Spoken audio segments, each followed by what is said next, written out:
Doctor CP Suresh.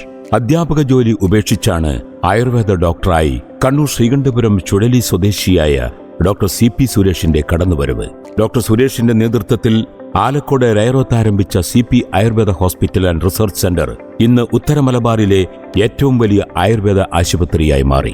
രോഗികളുടെ ചികിത്സയ്ക്കാവശ്യമായ മരുന്നുകൾ ഡോക്ടറുടെ മേൽനോട്ടത്തിൽ സ്വന്തം ഔഷധശാലയിൽ നിർമ്മിച്ചെടുത്താണ് ഉപയോഗിക്കുന്നതെന്ന പ്രത്യേകതയും ഇവിടെയുണ്ട്. ചികിത്സാരംഗത്ത് സുരേഷ് ഡോക്ടർക്ക് എല്ലാ സഹായവുമായി ഭാര്യ ഡോക്ടർ ശുഭ സുരേഷ് 2004 മുതൽ ഡോക്ടറുടെ കൂടെ തന്നെയുണ്ട്. അധ്യാപകനും നാടക സംവിധായകനും നടനുമായ അജയൻ കണ്ണാടിപ്പറമ്പ് പ്രേമലത ദമ്പതികളുടെ 3 മക്കളിൽ രണ്ടാമനാണ് doctor CP Suresh. Pariyaram Ayurveda medical കോളേജിൽ ആയുർവേദ ഡോക്ടറായി പഠിക്കുമ്പോൾ അധ്യാപകനായി ജോലി കിട്ടിയെങ്കിലും ആയുർവേദത്തോടുള്ള താൽപര്യത്താൽ പഠനം തുടരുകയായിരുന്നു. കോഴ്സ് കഴിഞ്ഞപ്പോൾ കുറച്ചുനാൾ അധ്യാപകനായി ജോലി ചെയ്തെങ്കിലും ഡോക്ടറായി വീണ്ടും കുപ്പായമണിയുകയായിരുന്നു. 25 വർഷമായി പ്രവർത്തിച്ചു വരുന്ന CP ആയുർവേദ ഹോസ്പിറ്റലിൽ 40 രോഗികൾക്ക് കിടന്ന് ചികിത്സിക്കാനുള്ള സൗകര്യമൊരുക്കിയിട്ടുണ്ട്. റേറോം കൂടാതെ തളിപ്പറമ്പ്, തലശ്ശേരി, പയ്യോളി, കോഴിക്കോട് എന്നിവിടങ്ങളിലും ഡോക്ടർ CP സുരേഷിന്റെ ക്ലിനിക്കുകൾ പ്രവർത്തിക്കുന്നു.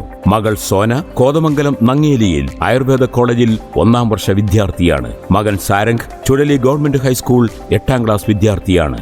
ചികിത്സാ സഹായം തേടിയെത്തുന്ന പാവപ്പെട്ട രോഗികൾക്ക് സൗജന്യമായി മികച്ച ചികിത്സ നൽകുന്ന ഡോക്ടർ CP സുരേഷിനാണ് മലയാളത്തിലെ ആദ്യ ദിനപത്രമായ ദീപികയുടെ ഹീലിംഗ് ടച്ച് അവാർഡ്.